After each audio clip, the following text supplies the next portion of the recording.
आज के current affairs में बात करते हैं वंदे भारत ट्रेन पर। 2022 और 23 के बजट में 400 नई वंदे भारत ट्रेन चलाई जाने की घोषणा की है सरकार ने। पहली जो वंदे भारत ट्रेन का परिचालन 17 फरवरी 2019 को किया गया था, जो नई दिल्ली से वाराणसी तक चली थी और इसकी जो अधिकतम गति होती है वो 180 किलोमीटर प्रति घंटे की रफ्तार से चलती है। यदि क्वेश्चन आता है कि वर्तमान में कितनी वंदे भारत ट्रेनें चल रही हैं, तो 2 वंदे भारत ट्रेन चल रही हैं। इसके बाद हम बात करते हैं देश का पहला ऐसा राज्य बना है गोवा, जो कि मुफ्त पानी देगा। 1 सितंबर 2021 से मुफ्त पानी देगा।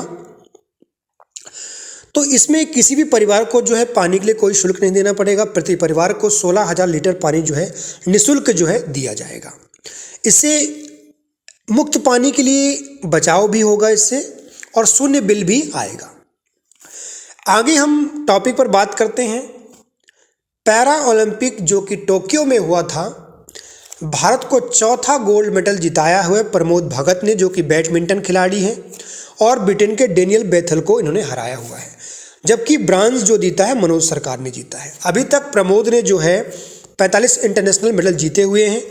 वर्ल्ड चैंपियन में अब तक 4 बार गोल्ड जीत चुके हैं और 2018 के पैरा एशियन गेम्स में सिल्वर और ब्रांज मेडल भी जीता हुआ है।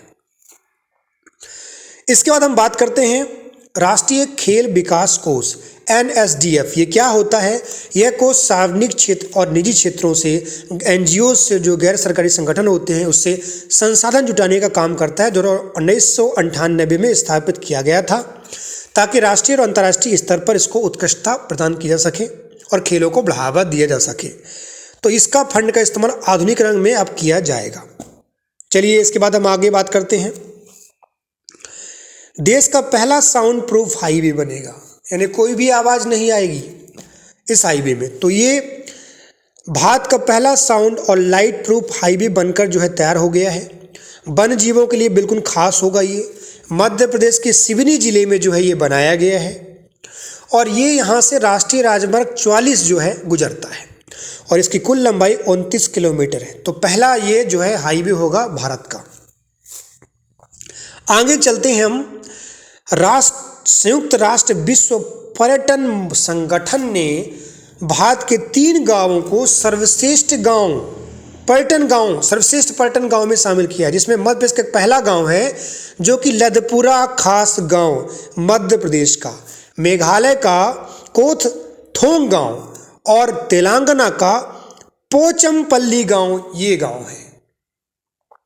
चलिए थोड़ा UNWTO वर्ल्ड टूरिज्म ऑर्गेनाइजेशन में MP के दृष्टिकोण से बहुत ही महत्वपूर्ण प्रश्न बन सकता है कि किस जिले के, यानी निवाड़ी जिले के, जो कि मध्य प्रदेश में है, लालपुरा खास गांव को संयुक्त राष्ट्र विश्व पर्यटन संगठन ने सर्वश्रेष्ठ पर्यटन गांव की श्रेणी में नामांकित किया है। ये अपने लिए मध्य प्रदेश की गर्व की बात है। सभी गांव इस तरह बनने चाहिए। आगे हम देखते हैं। नीति आयोग ने भारत का भू स्थानिक ऊर्जा मानचित्र लॉन्च किया है। नीति आयोग ने geospatial energy map of India, ये क्या करेगा? ये भारत की जितने भी ऊर्जा संसाधन है उसकी तस्वीर को एकत्रित करेगा, और ताकि हमको संसाधनों के बारे में पता कर चल सके, इसको इसरो और ऊर्जा मंत्रालय के सहयोग से बनाया गया है, क्योंकि ऊर्जा संसाधन बहुत खत्म हो रहे हैं।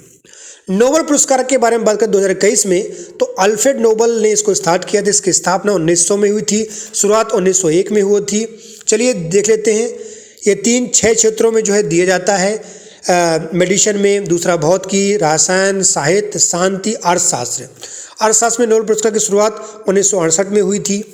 चलिए देख लेते हैं कौन कौन को मिला हुआ है। अभी मेडिसिन के क्षेत्र में डेनियल जूलियस को मिला हुआ है।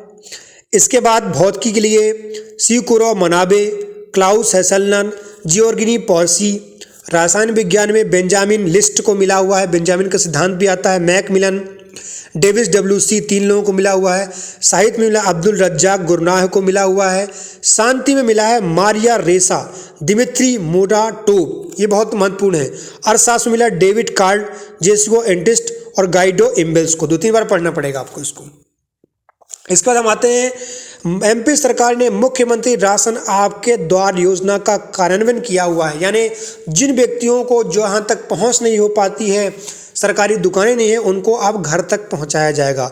मुख्यमंत्री राशन आपके द्वार योजना, इसका शुरुआत नवंबर 2021 में किया गया है। ग्रामीणों के दरवाजे तक जो है राशन उपलब्ध कराया जाएगा, उचित मूल्य की दुकानें जहाँ पर नहीं हैं। इसके बाद हम बात करते हैं काम को सम्मान, यानी किस किस को पद्मश्री से सम्मानित किया गया है। तो हरकेला हजब्बा का ये पहला है। दूसरा तुलसी गोंडा, इनको भी पद्मश्री मिला हुआ है। राही बाई सोमा पोपरे पद्मश्री मिला हुआ है। इसके बाद एस रामकृष्णन को भी पद्मश्री मिला हुआ है। इनके बारे में कौन है ये व्यक्ति, क्या किया है, इसका भी एक अलग से वीडियो बनाया जाएगा जिनको पद्मश्री प्राप्त हुआ है। अगला वीडियो यहीं पर होगा। One sun one world one grid क्या है ये देखते हैं। प्रधानमंत्री नरेंद्र मोदी उनके ब्रिटिश समकक्ष बोरिस जॉनसन ने संयुक्त रूप से ग्लासगो में COP26 एक प्रकार का सम्मेलन होता है, क्लाइमेट मीट में one sun one world one grid योजना का शुरुआत किया हुआ है। देखते हैं क्या होता है। यह परियोजना दुनिया भर में सौर ऊर्जा को आपूर्ति के लिए ट्रांसनेशनल बिजली ग्रिड स्थापित करने के बारे में है। पृथ्वी के वायुमंडल को 1 घंटे में पर्याप्त सूर्य का प्रकाश प्राप्त होता है, जिसका उपयोग पृथ्वी पर जो है मानव को 1 वर्ष के लिए आवश्यक बिजली को पावर देने के लिए किया जाएगा। यानी आप ध्यान रखिए कि सौर ऊर्जा का महत्व जो है बढ़ता जा रहा है। सौर ऊर्जा की चुनौती को निपटने के लिए one sun one world one grid, यानी एक सूरज होगा, एक दुनिया होगी और एक ग्रिड सिस्टम हो गया है। यह योजना अंतर्राष्ट्रीय सौर संगठन का भी लाभ उठाएंगे इससे। चलिए आगे हम चलते हैं। प्रदेश का सबसे बड़ा हर्बल गार्डन बनने जा रहा है। यह हर्बल गार्डन कहाँ बनेगा इसके बारे में थोड़ा जान लेते हैं। पंडित खुशीलाल शर्मा आयुर्वेदिक कॉलेज जो कि भोपाल में है, यहाँ पर बनाया जाएगा। 15 एकड़ में बनेगा हर्बल गार्डन। हर्बल गार्डन में क्या होगा, 400 से ज़्यादा औषधि पौधे जो है लगाए जाएंगे, जिससे हम आयुर्वेदिक को जो है महत्व मिलेगा, आयुर्वेदिक मेडिसिन को जो है इससे प्रोत्साहन मिलेगा। आगे हम चलते हैं। ये न्यूज़ है मध्य प्रदेश के बारे में। 11 नए वन्यजीव अभ्यारण्य बनने के बाद 36 कुल वन्यजीव अभ्यारण्य मध्य प्रदेश में हो जाएंगे। और राजस्थान से भी आगे जो है मध्य प्रदेश निकल गया है, क्योंकि मध्य प्रदेश अभी प्रति व्यक्ति आय में भी सबसे आगे निकल गया है। तो इस प्रकार से मध्य प्रदेश जो है हमारा अधिकतम ऊंचाइयों पर छूता जा रहा है। नई नई पहलें जो है की जा रही हैं। कौन कौन से अभ्यारण्य इसके बारे में MPGK में बताएंगे, लेकिन अब मध्य प्रदेश अभ्यारण्य में आगे हो गया है। चलिए, 14 साल के इंतजार के बाद पहली बार T20 वर्ल्ड कप में ऑस्ट्रेलिया को जीत हासिल हुई है। न्यूजीलैंड को 8 विकेट से हराया गया है। तो न्यूजीलैंड का जो टॉप स्कोर था 172 4 20 ओवर हुए थे, टीम स्कोर था, जबकि ऑस्ट्रेलिया का 173 2 18.5 ओवर में उन्होंने किया हुआ है। तो ऑस्ट्रेलिया को पहली बार विजय प्राप्त हुई है। तो T20 वर्ल्ड कप जीतने वाली टीमें जो हैं ये बताई गई कौन कौन सी चीज़ें जीते हैं। टीम इंडिया 2007 में जीती थी। 2009 में हम बात करें पाकिस्तान, इंग्लैंड 2010 में, वेस्ट इंडीज़ 2012 में, श्रीलंका 2014 में, वेस्ट इंडीज़ 2016 में 2 बार जीत चुकी है, 12 और 16 में, ऑस्ट्रेलिया 2021 में। पहली बार जो है 14 साल के बाद इस बार ऑस्ट्रेलिया ने जीता हुआ, जबकि न्यूजीलैंड को हराया हुआ था। डेविड वार्नर रन 53, गेंद 38, स्ट्राइक रेट 139.47। तो इस प्रकार से जीता हुआ है और इतिहास में पहली बार चैंपियन बना है जो कि ऑस्ट्रेलिया। इसके बाद हम बात करते हैं इंदौर लगातार 5वें साल सबसे स्वच्छ शहर बनाया गया है। और इंदौर जिले में अभी अभी डॉग डाइजेशन भी शुरू हो गया है। डॉग के लिए बहुत ही महत्वपूर्ण बात हुआ है। तो गंगा टाउन श्रेणी के तहत वाराणसी को सबसे स्वच्छ स्थान दिया गया है। इसके बाद मुंगेर और पटना का स्थान आता है। केंद्र सरकार के वार्षिक स्वच्छता सर्वेक्षण में स्वच्छ सर्वेक्षण में देखिए लाया गया है। अब हम देखते हैं कि कौन कौन से रैंकिंग बनाई गई हैं, इसको भी देख लेते हैं एक बार। स्वच्छ सर्वेक्षण 2021 में जो है यूपी 6वें स्थान पर है, 2020 में 7वें स्थान पर था। चलिए कुछ बात करते हैं। इंदौर, सूरत, नवी मुंबई, नई दिल्ली, नगर परिषद और तिरुपति ये हैं जिनको सम्मान दिया गया है। प्रेरक दौर सम्मान दिया गया है। सर्वाधिक पुरस्कार जो महाराष्ट्र को कुल 92 पुरस्कार मिले हैं, छत्तीसगढ़ को कुल 67 पुरस्कार मिले हैं। सबसे स्वच्छ छावनी है अहमदाबाद छावनी है, उसके बाद मेरठ छावनी और दिल्ली छावनी। इसके बाद हम बात करें 10 लाख से अधिक आबादी वाले शहरों में इनको शुमार किया गया।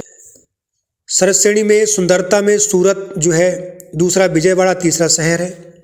इसके बाद हम छोटे शहरों की हम बात करते हैं जहां से 10 लाख की आबादी पर। नई दिल्ली पहले स्थान पर है, अंबिकापुर छत्तीसगढ़ दूसरे स्थान पर है, तिरुपति आंध्र प्रदेश तीसरे स्थान पर है। 100 से अधिक शहरी निकायों में छत्तीसगढ़ लगातार तीसरे साल टॉप पर रहा। छत्तीसगढ़ के बाद महाराष्ट्र और मध्य प्रदेश का स्थान है। बिहार, तमिलनाडु और राजस्थान अंतिम स्थान पर रहे हैं। 100 से कम शहरी स्थानीय निकायों में झारखंड, हरियाणा, गोवा शीर्ष पर रहा है। मेघालय, केरल, त्रिपुरा अंतिम स्थान पर थे। इसके बाद हम बात करते हैं, देखिए ये बिपिन रावत जी अभी इनका जो है हवाई दुर्घटना में मृत्यु हो गई है। एनडीए से इन्होंने स्नातक की उपाधि की हुई है। फिर IIM देहरादून में इन्होंने सॉल्ट ऑफ ऑनर जीता हुआ है। रक्षा और प्रबंध अध्ययन में भी इन्होंने MPhil की हुई है। बहुत सारे अवार्ड जीता हुआ है। इनको कुल मिला के कितने पुरस्कार मिले हैं, ये बहुत महत्वपूर्ण क्वेश्चन बन सकता है। तो कुल मिला के 6 पुरस्कार मिले हुए हैं। ये बहुत महत्वपूर्ण क्वेश्चन था।